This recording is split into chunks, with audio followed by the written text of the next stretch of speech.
টাইপস্ক্রিপ্টে pick কি? ধরো এখানে একটা ইন্টারফেস আছে এপিআই ইউজার, এর মধ্যে এই কয়েকটা প্রপার্টি আছে এবং এর মধ্যে কিছু কিছু প্রপার্টি আমার চাই। আমি চাই হচ্ছে ইউজার নেম, ইমেল আর ধরো আইডি চাই, আর বাদ দিলাম হচ্ছে প্রোফাইল।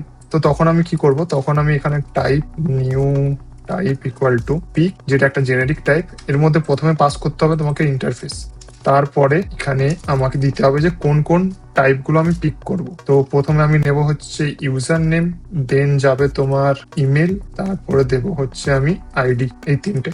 এবার যখন আমি একটা নতুন ভ্যারিয়েন্ট বাড়াবো, নিউ নতুন ইকুয়াল টু, যদি এই টাইপটা আমি অ্যাসাইন করি এখানে নিউ টাইপ, তখন এখানে যে সাজেশনটা দেবে সেখানে আইডি, ইউজার নেম আর ইমেল। এখানে ইউজার নেম দিতে হবে, এখানে আইডি দিতে হবে, অ্যান্ড আইডি কি আছে এখানে, আইডি আইডি আইডি নাম্বার, এবং দিতে হবে তোমাদেরকে ইমেল। সো এখানে যদি আরো আমি আইডি সরিয়ে দিই, তখন আমাকে শুধু ইউজার নেম আর ইমেল পাস করতে হবে। তো পিক দিয়ে কি করছে, আমরা সিলেক্ট করছি যে এই প্রপার্টি গুলো এই ইন্টারফেস থেকে আমরা অ্যালাউ করবো।